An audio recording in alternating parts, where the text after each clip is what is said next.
Hello बच्चों, let's see this question. 3 gram magnesium reacts with 2 gram of sulfur to form magnesium sulfide MgS. Amount of magnesium left unreacted is 0.5 gram, 1 gram, 1.5 gram, 2.5 gram.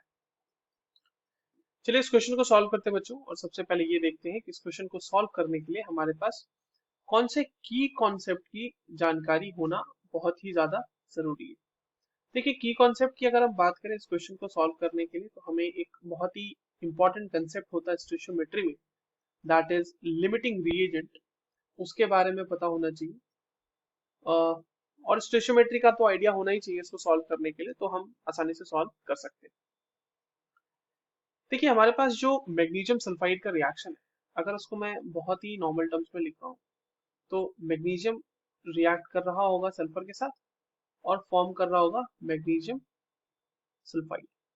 अब stoichiometry अगर हम लगाएं, तो इसमें 1 मोल magnesium के reaction के लिए कायदे से 1 मोल सल्फर चाहिए और वहां से फॉर्मेशन होगा 1 मोल MgS का, मैग्नीशियम सल्फाइड का. ठीक है, बट हमारे पास 1 मोल है कि नहीं है ये तो हमें पता नहीं है ना. हमारे पास तो ग्राम्स में वैल्यूज दी हुई है. 3 ग्राम मैग्नीशियम दिया हुआ है, 2 ग्राम सल्फर दिया हुआ है.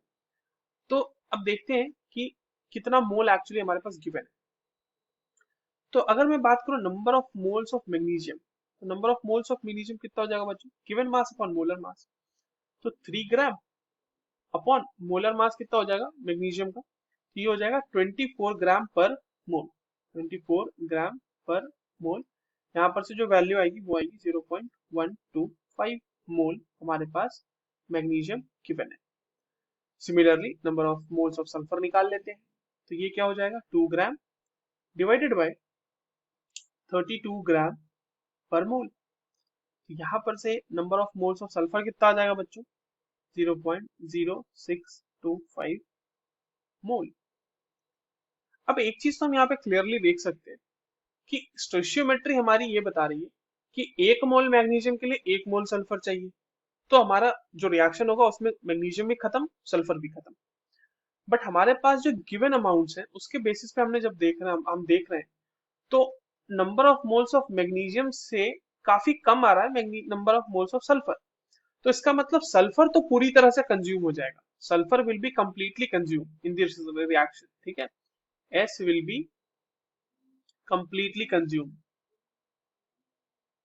और यही होगा हमारा लिमिटिंग रिएजेंट. तो देखिए, इसके हिसाब से रिएक्शन तो हो जाएगी खत्म. सल्फर जब पूरी तरह से खत्म, रिएक्शन खत्म, उसके बाद जो बच जाएगा वही हमारा मैग्नीशियम है, वो हमारा हो जाएगा एक्सेस रिएजेंट. तो sulphur will be completely consumed अगर है, ऐसा है, तो जो number of moles magnesium left unreacted कितना होगा? अनरिएक्टेड. तो देखिए, 1 मोल मैग्नीशियम के लिए 1 मोल सल्फर, तो 0.0625 मोल्स सल्फर के लिए 0.0625 मैग्नीशियम भी रिएक्ट कर जाएगा. तो मैग्नीशियम हमारे पास है कितना? 0.125, उसमें माइनस कर देंगे 0.0625. इतने मोल्स जो होंगे मैग्नीशियम के वो अनरिएक्टेड होंगे. तो ये कितना आ जाएगा?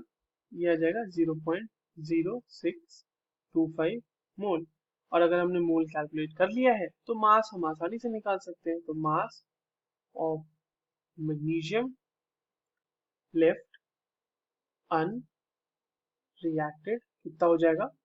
0.0625 इंटू उसके मोलर मासेस को मल्टीप्लाई कर देंगे, दैट इज 24.